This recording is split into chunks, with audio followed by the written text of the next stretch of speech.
You're tuned into RX Radio. Movement prescribed. Brought to you by Prescript.com. A personalized approach to keeping you healthy and making your best even better.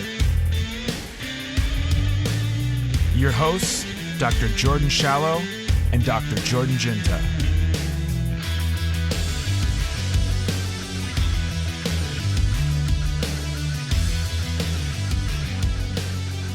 All right, guys, welcome back to another episode of RX Radio. Special one for you today. This is actually he's a good friend of mine, Kevin. Runs a facility out in Long Island called Ronin Athletic.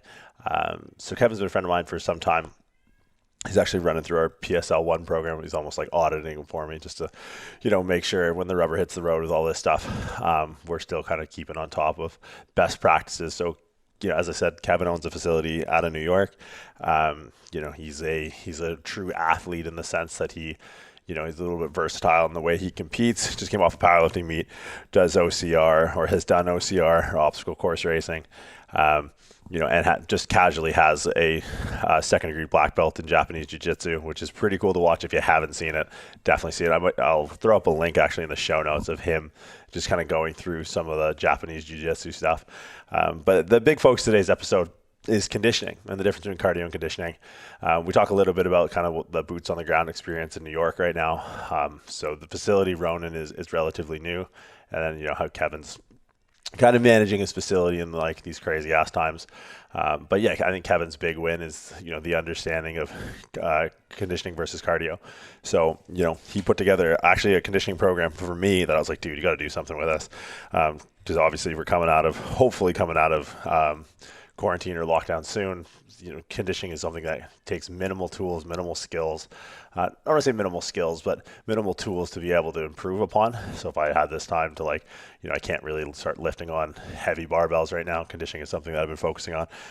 So really going through the difference between cardio and conditioning while also seeing the way his mind works on the programming for conditioning. So he was nice enough to kind of extend us an offer at RX Radio for a conditioning program that he's been nice enough to share with me. And so if you're interested, and I would say definitely check it out, it's a good thing to have in your back pocket, especially if you're dealing with, group settings or even online. Having like a go-to, good conditioning platform to start is always beneficial. So if you guys go to RoninAthletic.com/shop, use code RX'D30, RX'D30, good little program to have. And we can kind of, you see the moving parts of it as we talk about the difference between core and conditioning. That being said, moving forward into the end of this month, we have some big things coming on the RX Radio Prescript side of things. So we're rolling out a new product that I think fills a much needed gap in a lot of the way people program, a lot of the way they work out. So we're not going to give too much details away. All I'm going to say is if you want to be the first to know, head over to www.pre-script.com. There should be a little pop-up that comes on the website sign, or when you get to the website. Throw your email in there if you're not on there already.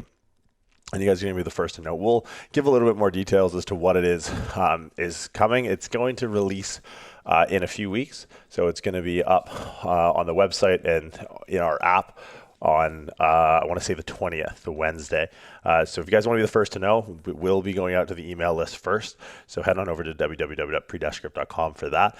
But in the meantime, make sure you head over to Ronin Athletic, go to the show notes. We'll have the promo code for that conditioning program ready for you. And hope you guys enjoy the episode, and we'll see you guys next week. Yeah, it's crazy. I've been reading article after article about 24-hour fitness, LA Fitness, Gold's Gym, 24 hours lining up for bankruptcy. Yeah, I saw that. And all I can think about is, man, I could get so much. Where are they going to liquidate that equipment to? Where do I need to go with a checkbook that I could pick up some hammer strength for keep machines on foreclosure or something like that? But it's how do you think it's going to change, right? Right now in Australia, having a squat stance, having the only lighter in a crack house. If anyone has a home kit, you're the dude. People are running speakeasy training sessions.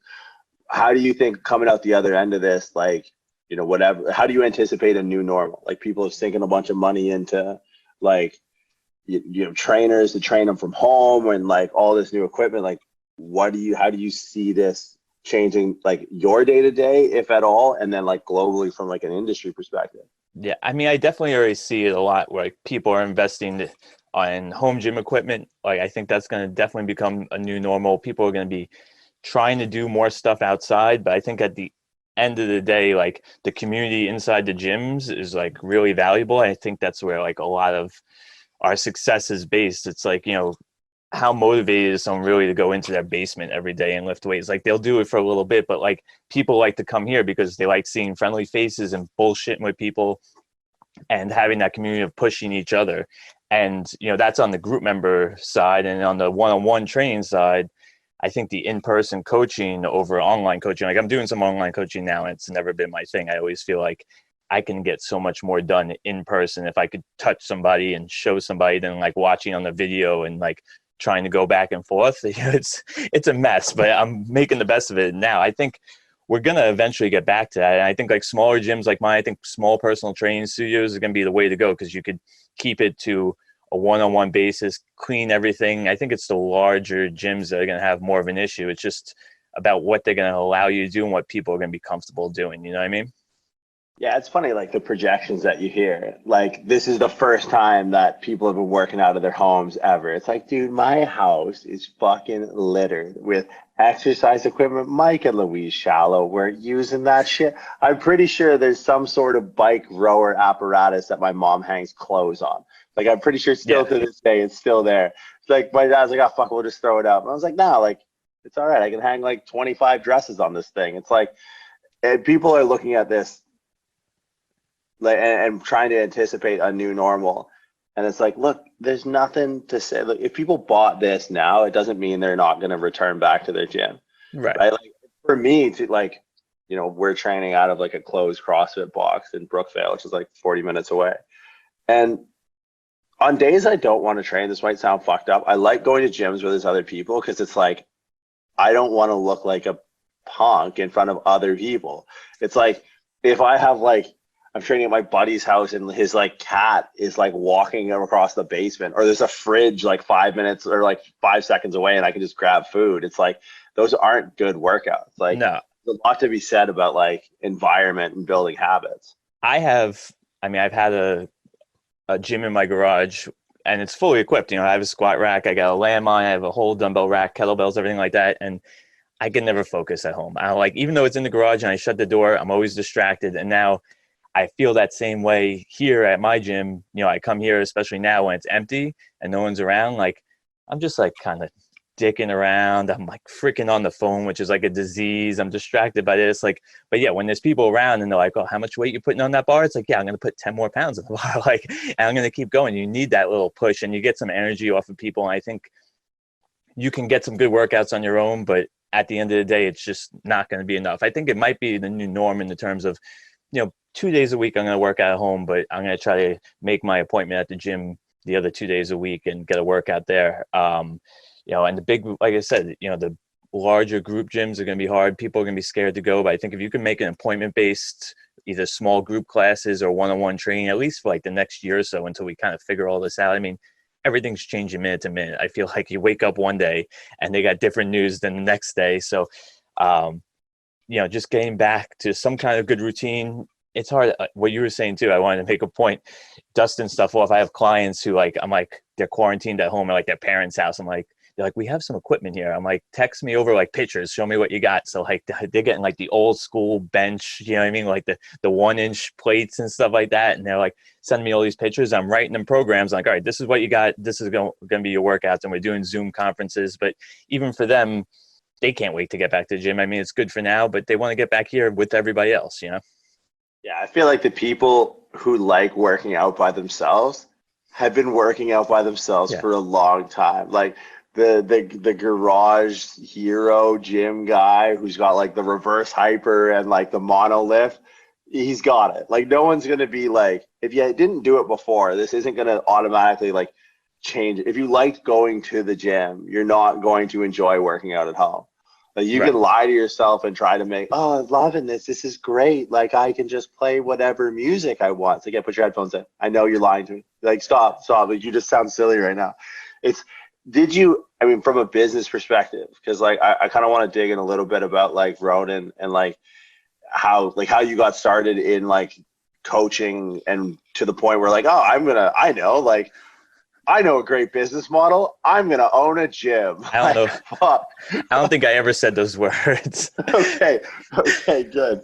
But it's like, did you ever contingency plan from like how long have you been at the helm of Ronin for? Almost a year. I'd say I rented this building in March 15th of 2019. So I made it a year and a day until I got fucking shut down. That's not bad. They say most businesses fail in 5 years anyways. Yours just got screwed by a virus. Yeah, basically. I mean, and it was amazing because I really saw like an uptick over the past few months of just like memberships and class attendance and stuff like that. Like, I'm like, oh, we're really turning the corner here. You know, I'm coming into this like almost a year, and then it's just like, bam, fuck you. Like, oh, but yeah, we'll come back around. So I think I told you last time we spoke, I'll be 37 this year. So it's kind of been a long, crazy path to opening a gym. I don't think if you told me 5 years ago this was going to be what I was doing, I would have believed you. So if we take it kind of all the way back, I've always been into working out, fitness. Kind of started in like high school, like hitting the weight room after school with my buddies, bench pressing like 5 days a week and hitting the squat rack for curls. I mean, I don't think I even knew what a squat rack was for back then. I mean, maybe I did some leg extensions for lower body, but it was all upper body.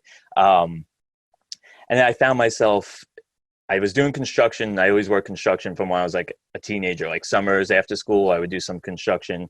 And I got into martial arts with my dad at like 18. And we trained martial arts for like over 12 years, like 7 days a week. We had like a dojo in my dad's basement. We were just all out. I've trained in like 8 different martial arts. I have a 2nd degree black belt in jiu-jitsu. I trained judo.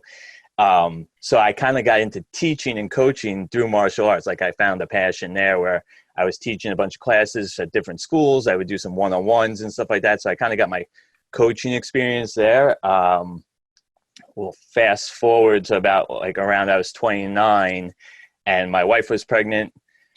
We had our first kids. This was a little over 7 years ago, and just things changed in my life. And it was just hard to make like a class anymore, you know, because it was 6 o'clock at night and that was like dinner time, or like I was working a second job, and like I found my free time to kind of do my workouts was like midday, and no one was offering martial arts classes. I couldn't get anyone to train with me. So I'm like, I'm going to really dig back into this gym stuff. I mean, I always kind of kept myself in shape, but I'm like, I'm going to focus on this now. So I started going, this was around the time like CrossFit was kind of getting popular. So I'm like, I never really got into like squatting and deadlifting. So we're at about like a little, like I said, a little over 7 years ago. And when I do something, I'm all in on it. So, you know, I'm reading every book. I'm listening to podcasts because it's kind of like when podcasts started coming around, and just like really diving into like what I should be doing, what's the right idea, programming, and kind of just progressed from there to where I had got the gym in my house, and people started asking me, like,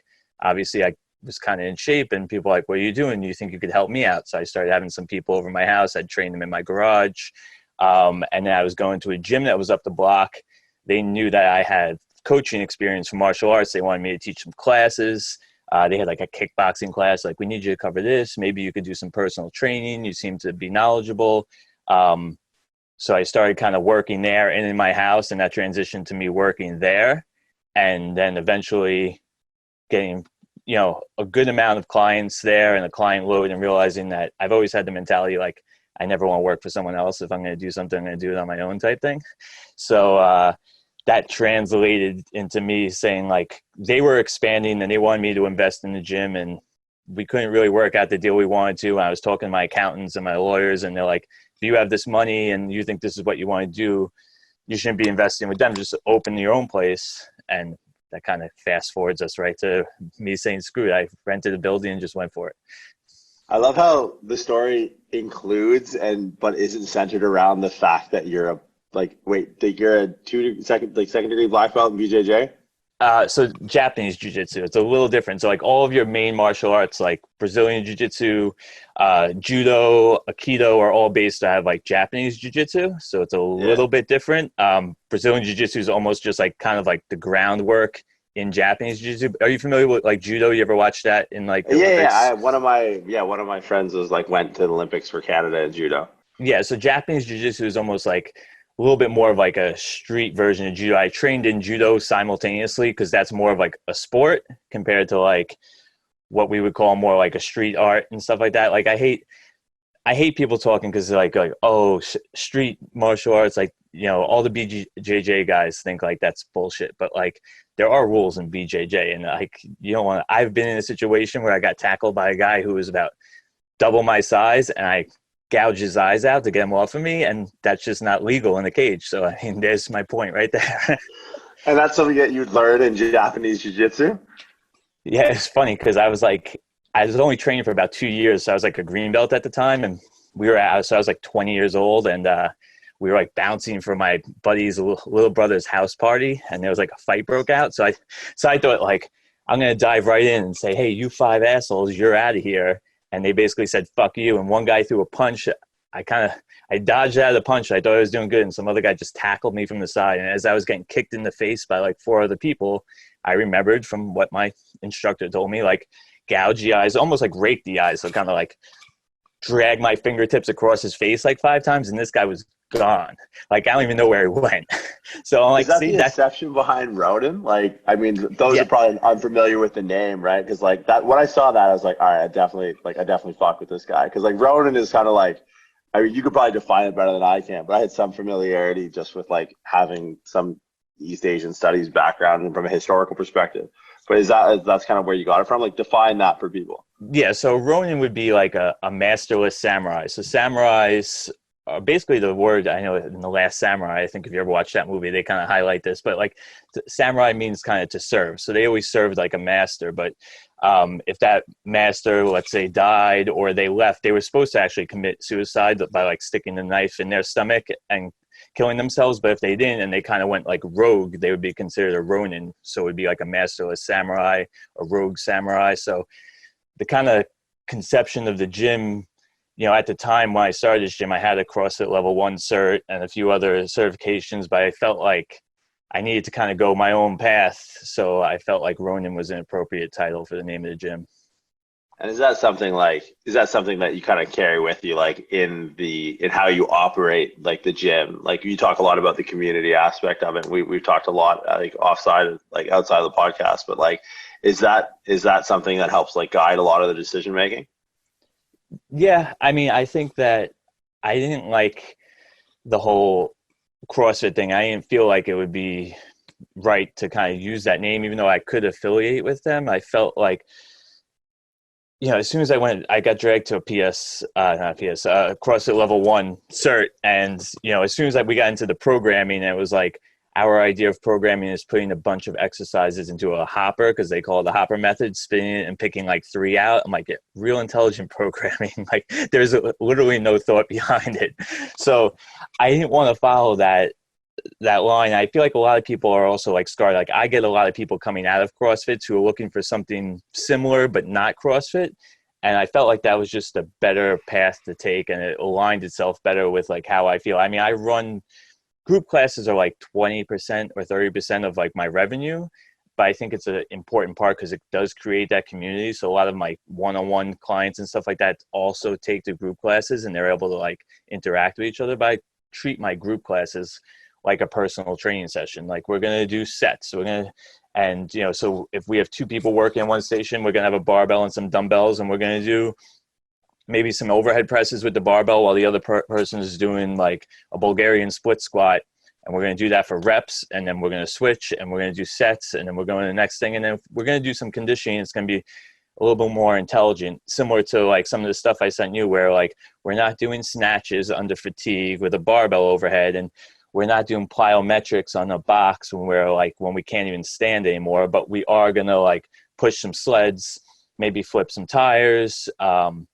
I'm not a huge burpee guy, but I don't have anything against them if they're, you know, programmed somewhat intelligently, but we'll use some more body weight stuff to kind of get that fatigue. I mean, you don't need a barbell over your head in those situations to really elicit the kind of response we want. I don't understand why they need to do it all the time.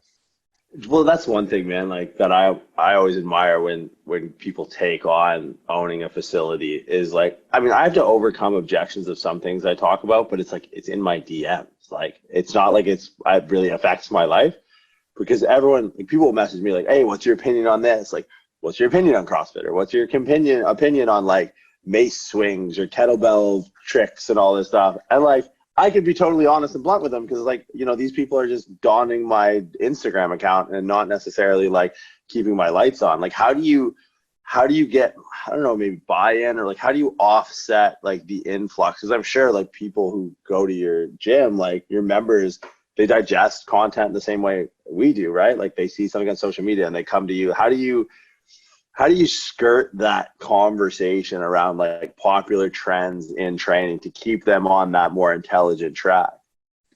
So I don't think that some of the things that you mentioned, even CrossFit, like, don't get me wrong, I'll run once in a while. We'll have a workout that looks similar to what you would see in a CrossFit, but it's just not every day. And it's programmed differently in the ways that I don't recommend weights for people, and I don't recommend like that they necessarily like go fast for time. So like, it doesn't mean that we're necessarily not doing those movements. We're just kind of taking a different approach. And even with the stuff like you're saying, like kettlebell tricks, like people are like, oh, I saw some guy spinning a kettlebell like 5 times and catching it again. Like, all that has its place. I think the problem is people get too dogmatic about it. You know what I mean? Like, this is like, look at me, I'm ripped and I flip kettlebells over my head. I'm like, you definitely do a lot more than flip kettlebells over your head, and you're just not telling people that. So like, I have mace bells here. Obviously we have kettlebells, but we use them in different ways. But I think all that is good fun. Maybe like an off day, you want to have some fun and flip some kettlebells. You want to swing a mace bell around and mess around with this or that. But like, when it comes down to your real training days, you know, we need to work on mobility, stability, and strength, right? 3 main points. So, I mean, we want to get you stronger. We want to get you moving better. And then when it comes to the other stuff, like I said, just don't be dogmatic about it. I try to explain to them, like, we're going to intelligently program. And if you want to mess around with the kettlebells, go flip the kettlebells. Make sure you put a mat underneath them so you don't break anything. Now, like, it's one thing to have that conversation with members. Like, I'm assuming most people, like, when they sign up, there's an inherent level of trust in you. But how do you start to have this conversation? Because you have coaches that work with you. Yeah. How do you start to weed out that? Because like, man, as we know, like the term coach is, you know, we kind of let slip for a while what it meant to be a coach. And like, there's people who sort of snuck in under the radar that it's like, oh no, like this person has the same job title as me. I think there's a lot of people that sneak in under the radar. It's been a year, obviously, that I've been in like a bigger gym where I see other coaches working. So, you know what I mean? Like here, I have, I'd say 3 coaches that are basically like on payroll for me. And then I have 2 other coaches who come in and rent space for me to train their clients. So basically their clients pay them and then they just pay me to use the space.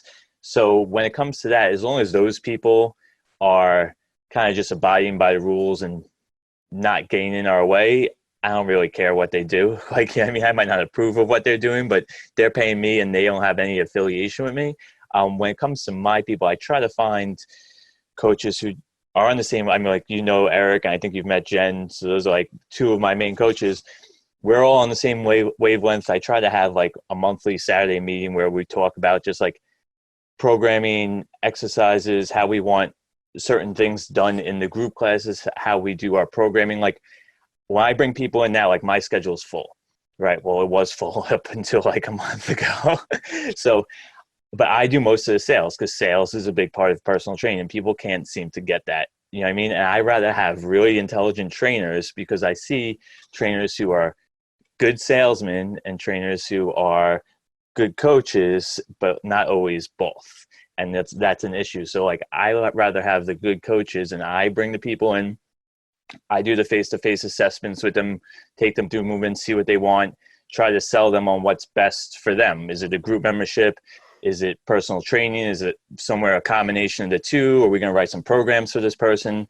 Once I get them in, I pick one of my coaches who I think will fit their either schedule or their personality. And a lot of times what we do is we'll talk together on, you know, what a program is going to look like for this person. And we kind of keep it in a drawer, and that person necessarily always is in training. So like, let's say Eric can't train someone at this time, but they want to train. I'll take it. I grab their program right out of the drawer and we're kind of hitting the road running. So we're all on the same page with almost everyone's program in the gym. Yeah, that's got to be tough, man. Like, you know, there's some days where you just, you know, there's that old adage, if you want something done, do it yourself. but that collective mindset, I think, kind of brings everyone to the table, which is hard. Like, I mean, God knows how many egos there are in kind of what we do in the industry we're in. Yeah. So people kind of like have that scarcity mentality. They don't want other people touching their people. It's like, look, man, like we're all going to come at this. We're all going to come at this together. With your population, like, what do you find? Like, what do you find you have to program for the most? Like, people come in and like everyone probably says the same shit, right? And it pretty much boils down to like, look, I want to look better naked, which is like I think a big crux of programming. What do you find almost like prioritizing with your member base above all else, if there is one thing? So, see, we might differ on this, but I think we got to get them moving, big movements, like compound movements, moving some weight, building some strength and some muscle. And I think that, like, I always go back to your adage about the vegetables and the tomato sauce type thing. Like, I can't, a lot of these people, like, let's say like Gen Pop, maybe 30 to 40-year-old women, sometimes men, but just like you said, like want to look better naked and don't give two shits about their fucking shoulder or hip mobility, and can't connect the dots that in the long run is going to help them move better, stay healthier, and eventually be able to do that. But if I'm sitting there, you know, doing a lot of mobility and stability work with someone, which they really need, they'll literally, I could have the same conversation, I swear to fucking God, with the same person, like every Tuesday, like as they're doing this, like, how is this helping me burn calories? I'm just like, oh, fuck. So like, you need to get that buy-in. They need to get sweating and stuff like that, even though I know that's not what they need right now. In their mind, they need that. And I think that's like the biggest hurdle, is kind of combining the two, like keeping them feeling good, staying healthy so they could get back to the gym. But also, like, just like I said, like those bigger compound movements, helping them, like, it's body composition. I hate scales. Like, I'm going to go into this rant about scales. Like, people come in and they're like, wait. I'm like, you don't walk around with a number on your forehead saying how much you weigh. Nobody gives a shit how much you weigh. If your pants fit good, if you have you want to be lean, there's a likelihood that you might weigh actually a couple more pounds than you do now if your body composition is shit. And I try to explain to these people that, you know, we're going to build a little muscle and burn a little fat that might equal the same weight on the scale, and it doesn't fucking matter, because it's going to get the goal that you want, which is to look better naked, right? So I think that's the biggest hurdle, is kind of getting especially women to understand that the scale doesn't matter. We need to do some bigger compound movements, move some weight, build some muscle, which in turn is going to burn some fat off, get that metabolism kind of churning up, and we'll mix in some of this, you know, mobility, stability, corrective exercise, if you want to call it, into all that. And getting them to buy into that model is not always easy. Do you think you could open a gym anywhere else other than New York? Possibly. Why? Like, I just feel like, because New York's a tough place. Like, everyone I know, like, from New York is just, they swear like it's a bodily function.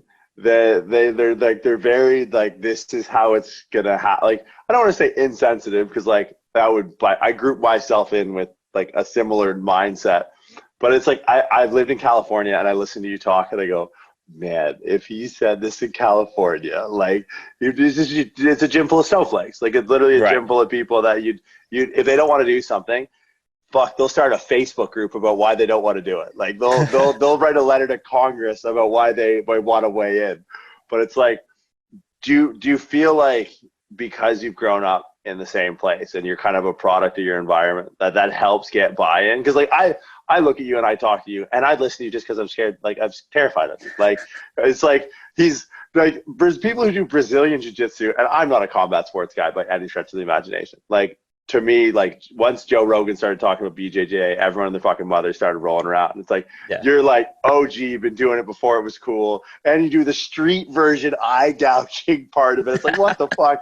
And you sound like Al Pacino, and you look like you should be fighting in a cage somewhere. So my buy-in is like, I don't want to see what happens if I say no. But like, do you feel like, you know, being part of the community and like having that relatability allows you to have that conversation easier? Yes and no. I feel like where we're from here, especially on like Long Island, just outside the city, the whole community is tight-knit, and there's a lot of gyms. So I feel like everyone's probably very similar. I know it seems different for you, but I think I definitely have a harder approach with some of my clients. Like, I'm big on, like, I literally have a can't jar. And like, you know, you ever grow up, like you see like people have like curse jars in their house, like, oh, you say a curse word, you go, or like at a workplace and you got to put $1 in. When people say they can't, they got to put a fucking dollar in the jar, because I hate the words I can't. I won't even be like, I'll be putting weight on the bar. I'm not even done with the words coming out of my mouth and what we're going to do. And like, I can't do that. 5 minutes later, when they're doing that, I'm like, go put a fucking dollar in the jar, because you just told me you couldn't do something and you just did it. Like so it's that mindset that like, these people come in and just like, I can't jump onto a box. I can't, you know, lift that much weight. And it's my job to know what you can and can't do. I'm not going to push people to do something that they actually can't do, but I'm going to push people to their limits of what they can do.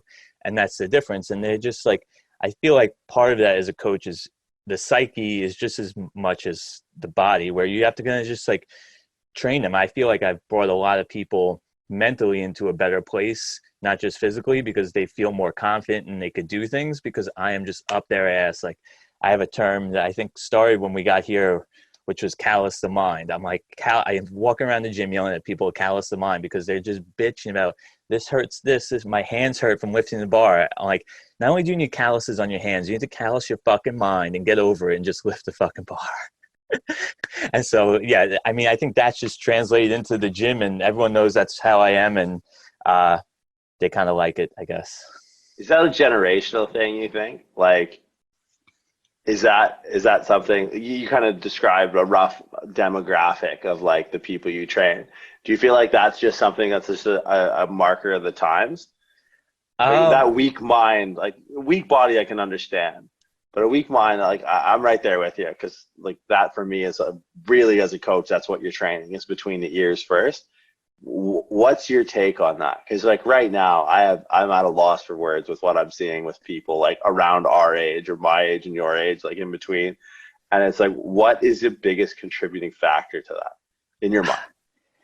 I don't know. I think I see other coaches that I have issues with, like online, like strictly going like, listen, I'm not a like, you know, no days off guy. I've actually said no days off, because I think like every day we should be doing something, working towards our goals. It doesn't mean we have to be going hard in the paint every day. But these guys like just preach about no days off, and we should just like take barefoot walks and get some sunshine like 3 days a week, and then maybe spin my mace bell around another day. And like, I like this is what they're preaching. And I think like too many people I see, especially like the younger generation, almost coming into the gym and going too hard into that, just like corrective exercise, like 5 days a week, working on some mobility and corrective exercise. Like, yeah, like obviously that's a really important part, but like, I don't think I've ever seen them put weight on the bar and really get after it.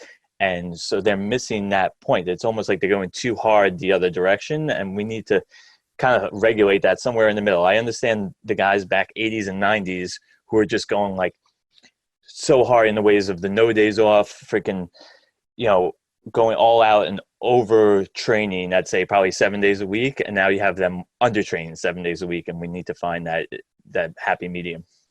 Who, like when you were a kid, like what movie was it? What was the actor or the sport or like the athlete? Like who was it for you? Like, was it Schwarzenegger? Was it Stallone? Was it Chuck Liddell? Was it like, who was it for you? Like, who is the guy that's like fucking that guy? Oh, that's a tough one. I don't know if there's one person, you know, I'll give him. So I was into The Rock when The Rock was The Rock back in WWE. You know what I mean? People's elbow rock. Yeah. Like giving it the fucking eyebrow. I taught myself how to do the eyebrow in the mirror. So I literally I had a mirror in my bedroom. I like was holding one eyebrow up and one eyebrow down until I could get it. So I was a big Rock fan when it came to WWE. I guess that was like 99, 2000. But yeah, I watched a lot of the Sly movies like Rocky. I think Sly more than Schwarzenegger for some reason. A little Vin Diesel maybe early 2000s, but like all those guys, you know, kind of mixed in there. Well, it's funny because like when I first heard you talk, I was thinking, Adrian, I was like, holy fuck, like this is. But I mean, I think of now because like I think I beat Netflix. Like I didn't know Netflix was a game. I didn't even know really what it was. I've watched TV in like 5-6 years before this lockdown. But I think we beat Netflix last night. We just like got to the end of it and they're like, look, dude, like I don't know, learn how to crochet something. Like get the fuck off this thing. I watched this like action movie thing, and it was like some Netflixy thing. Hemsworth, a guy from Thor. I saw and that. I'm like, what kind of pencil neck shit is this? Like, this guy's got fucking 11-inch arms. Like, Sly is bigger than him now at 74 years old. It's just like, I don't know. I feel like it's just a systemic weakening of body and mind. Because, like, for me, it was the same. Like, Rocky, honestly, one of my favorites was Die Hard. Because Die Hard was like John McClane, the New York City cop. Like, that was, like, I literally, dude, hand to God, when I first went to New York, there was January 2018, maybe. I went out, I had some stuff in Jersey. I was like, fuck it. Like, Jersey sucks. Jersey's the tumor of New York. I'm going into New York. And what I did by myself was I went around to like I Google searched where they were, of like all different scenes of like where Die Hard was shot. Like that one scene where there's like the bomb in the trash can, and like they're like standing next to it, but it's like the bomb's not actually in the trash can. And I literally like took a picture of like sent it to my dad of me like jumping out of the way in front of the garbage can. The garbage can's still there? Yeah. Oh, well, like I think it's like the Gray's Papaya shop is there's like a few of them, and it's that intersection in front of the church. And it was just like, it had the sign in the background. It's just a little thing. But it's like, for me, when we start to talk about, hey, you got to go through, you got to callous your mind. And then you start to see like just differences in generation. Like, I can't tell if it's art imitating life. Like, look, Chris Hemsworth is relatively big and strong compared to what people are out there, or people just set their standards to that. Like, if your standards were set to WWE, The Rock, like, yeah, you are going to be like a larger individual. Like, I used to be, like, people think he's big now. Like, they think when he does like, Fast and Furious 7, he's taking enough growth hormone that he has like 7 sausage links behind his fucking neck. And it's like, dude, you should have seen him back then. Like, you should have seen him like eons ago. He was big. He just wasn't as lean. He's a monster now. I think last I saw, he was like 275. He's like 6'5", 275. He's a big dude. And you know what, man? America's got a weird, like, the hard part is you guys look just like us. Like, as Canadians, like, living in America, like, you'll give Jeter shit for running crank and hitting homers, but fuck, you guys, hand to God, as I live and breathe, before I die, Dwayne "The Rock" Johnson will be president of the United States of America. I think so. And he's run more fucking gas than Jeter, and then the major league combined. He's like Jose Canseco times Sammy Sosa, like times Mark McGwire. Like, but they love it. Like, he's just the dude. Yeah, I don't think you could convince half of America that guy's on juice. I think they'll be like, no, he's all natural. I'm like, he's 50 and getting bigger. I'm like, that's not normal. And he loves his mother. Like, once you buy your mom an Escalade, you could do whatever the fuck you want. But the thing that gets me with him, and like, I don't want to like turn this into like stirring shit, but like, it's the conditioning that he's in. Like, his relative body composition at his age, I don't care what Polynesian island you're from, that doesn't, that elliptical you're on at 4:30 in the morning is not, especially when you're eating 78,000 cookies for dinner, like, that's what really gets me with him. And like, hey man, put in the work, do the reps. But it's like, that for me is the toughest thing, is like people getting sold somewhat of like a false narrative. And like, I like the idea, like, he pushes like a lot of like mental toughness, but like, dude, what is going on? Like, he's getting bigger and leaner as he's getting older. It's like, it's crazy. No, it doesn't happen. I guess, like, how do you program, like, because I mean, I know with the mixed martial artists I work with, that the biggest thing that's going to fail for them is their lungs. Like, you talked about maybe not doing box jumps for conditioning. Like, how is it that you factor in conditioning into your own training? Or how do you factor in conditioning in programming that is likely the rate limiter for a lot of your clients, like, progress? Like, look, they can't do snatches because they're too tired. Right? They can't do box jumps because they're too tired. How do you start to scale conditioning as like a separate system that needs to be calloused, if you will? It needs to be calloused. It does need to be calloused. First of all, I'll start off with, I was always the guy, once I got into lifting a lot, where like anything more than 5 reps is like cardio and I don't want to do it. And like, I kind of still have that mentality. So like, I'm not the type of person who's going to go out for like a mile run or a 2 mile run. I have a lot of clients who I also like, they want to do that conditioning, or they feel like they need to do something. So they go out for that run, or they hit the spin bike, and then their freaking knees hurt, or like their hips hurt. And like, it's just like that chronic repetitive movement that isn't ideal. And it's just really cardio, and they're not building like that real true workload. You know what I mean? Like, so what we're going to do is, like I said, I like to use the sleds. I like to use heavy med balls or like sandbags. And I like to kind of mix that aerobic and anaerobic systems, like kind of have them working both at the same time instead of just like going aerobic and sweating it out, because it's going to help our overall goal of body composition. Because if we want to build some muscle, going out and running 5 miles isn't going to help. We're kind of working in the opposite direction when it comes to that point, because now you're just running it off. So it's going to be like your body's going, wait, which way are we going? We want to build muscle, or we want to just like lose as much weight as possible, because that muscle tissue is expensive. And if we're running all the time, your body's going to be like, let's get rid of the muscle. So heavy carry, I love heavy carries. I like doing, like I said, some sled pushes. I think it's just really the tempo behind it. I love the assault bike, but like assault bike, I mean, I get off the assault bike and I can't get off the floor for like 5 minutes when you do it right.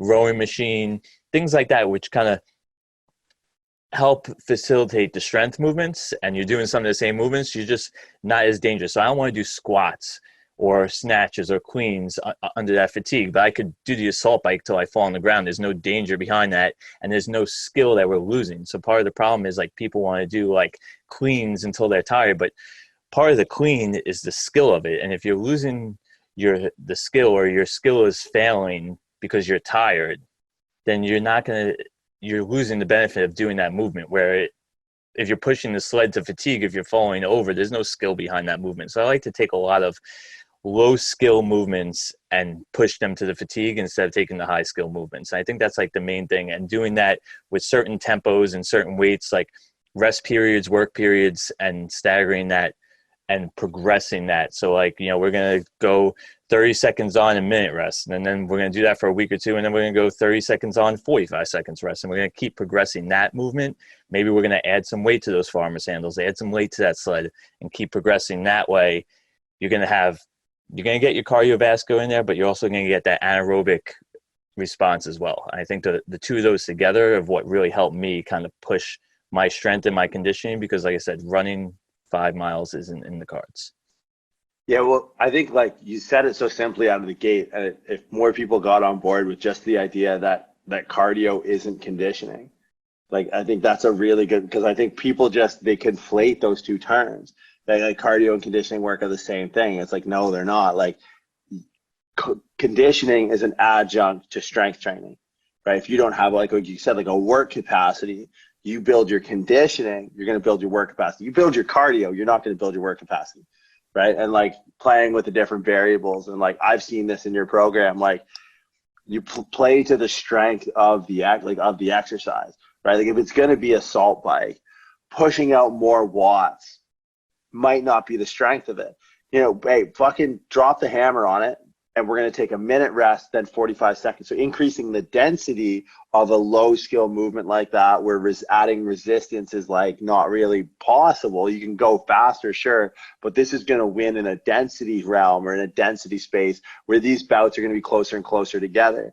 And then something like a sled, it's like, well, decreasing rest periods on a sled, it's a sled. We can put plates on it. Like this exercise wins if we put more plates on it. Right. So, but you see people all the time, like they miss that. They go, oh, I'm going to do conditioning, so I'm going to drag this 90-pound sled for 4 blocks rather than 2 blocks, and I'm going to go and I'm going to push for, 50 cals on a rower rather than 30 cals. And it's like, why don't you just drop the hammer on the rower, go till you can't go anymore, and then take a less of a rest period, let that rower do what rower does, or assault bike do what the assault bike does, and then let the plate do what the plate loaded sled do what the plate loaded sled does, right? So it's like, it's crazy that most people, like majority of people, when they write conditioning programs that I've seen, they don't see the strengths of the implements that they're using, right? Like farmers handles for longer distance versus heavier farmers carries. It's like, well, we can load weight, let's load weight. Here we can't load weight, let's make more density. And it's like, I think like we always talk about resonance in programming. Like you want to create like you're a maestro, and like here's brass, here's percussion, here's woodwind, and here's you at the top writing a program, and you want all these different variables to sync up and create this resonant stimulus that you can respond to or adapt to. So it's like, going over cardio programs or conditioning programs, it's like seeing stuff like that written down is like, someone will look at that and be like, oh yeah, like I'm going to go heavier on the sled this week, and I'm going to cut my rest periods down on the assault bike. But it's like, there's such a level of sophistication to a thought process like that. Like, rather than like, 'cause so many people just like, they throw it in a fucking hopper and what pops out the other side. It's like, right. Yeah. It's like playing the fucking wheel. It's like, you're all of a sudden, what's his name, and Vanna White or whatever, like just spinning it. It's like, what are you doing, man? Because that's, for me, like, when you have a space like that, when the goal is, concurrently training for body composition, I think we almost just like we put cardio the same way we put our calves. Like, I'll do it at home. I'll do it at home. I'll do it later. Doing some of this stuff, which I knew, but it kind of helps you realize when you actually do it, is it's going to help you with your performance and your strength too, training this way with the conditioning. And like, I kind of had to learn that in the past. Like with this gym, I've kind of spread myself out to do a bunch of different stuff and with my members. So like in the last year, I ran like 5 Spartan races. And I think the first one, I almost died. Like I was in a field rolling around with like cramps in both my hamstrings and quads at the same time, like couldn't stand up. And like, I was like, I need to do something about this. Cause like I said, I was always training for strength. So, in the last year, I did 5 Spartan races, 2 local CrossFit competitions, and a powerlifting meet. And like, none of those things really kind of go together, but I found that training this type of conditioning not only helped me, just like I said, with doing something like a Spartan race or like a CrossFit competition, but I actually found that like on the platform, it helped me get some more weight on the bar when it came to those maximal loads. I think just because it helped me increase like my training volume being conditioned like this. So people need to look at it more than just like, I want to look good. Like if you want performance, and even if that performance is putting more weight on the bar for powerlifting or something like that, like being conditioned is going to help you. Because if you're out of breath after 3 reps, how much can you really increase your volume of training? Yeah. And that's like the idea behind like building a work capacity. And the funny thing is, like, I approach a lot of this stuff, and I do some things because it's like, look, I just don't want to be able to be fucked with. And not like a street fight, I got to gouge someone's eyes out. But no, it's not really a gouge. It's more of a scrape across the face or whatever that takeaway was. Bear claw. Bear claw. Yeah, that's fucking terrifying. It's funny because I think even if people just hear your accent, they're immediately afraid of you. And then they actually see you, and then they're even more afraid of you. But it's like, I think when it comes to the conditioning stuff, like, building a work capacity is something that's so underutilized for strength athletes. And it's like the fact that, I mean, for me, like I said before, like, I just want to be like, no one can fuck with me. Like, I went to school so no one could say I was stupid. And then I did a few jobs that frankly I fucking hated, just because I can say, look, I did a corporate thing. I did this other thing. I did some powerlifting stuff. Like, there were times where I was like competing. I was like, look, I just picked the fucking thing up because that's a big number. And like, when you talk next time and you can look at someone and be like, what do you squat? All right, then shut up.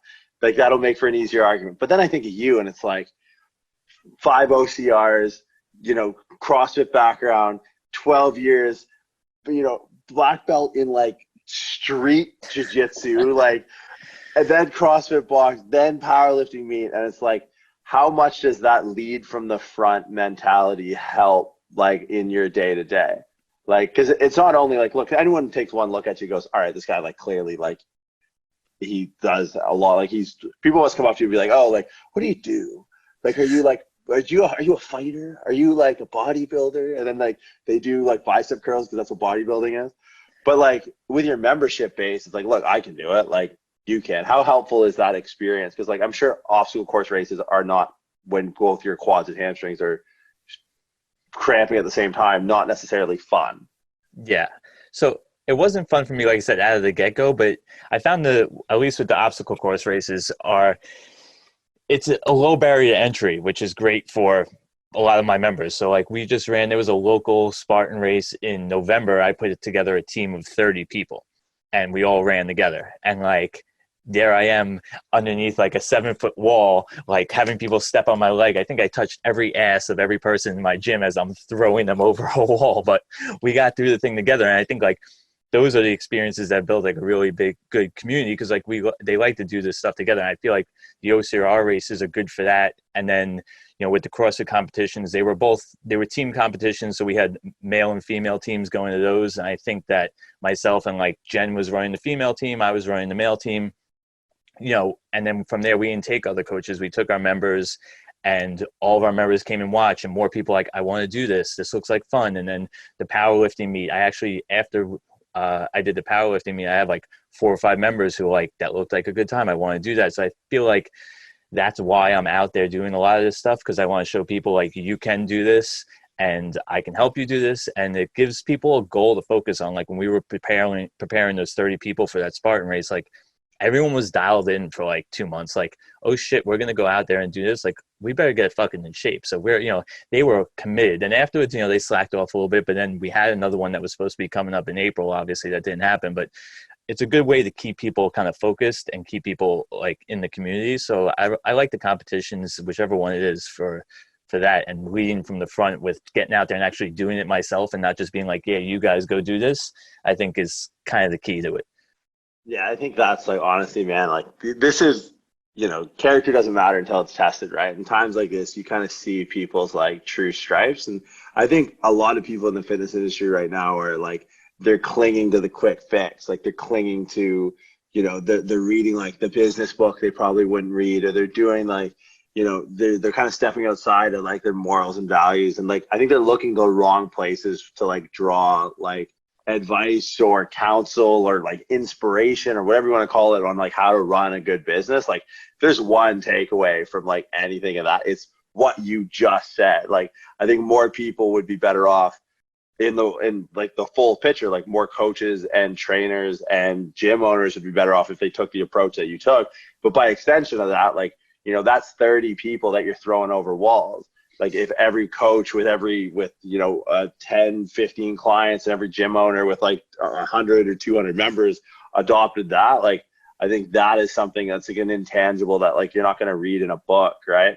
I think that's what a lot of people miss, is like that idea, like lead from the front. Like everyone got into this, I think, to help people. Like that's when you really did boil down to it. But it's like, I always make the comparison of like, I was in Asia earlier this year and someone asked me for directions.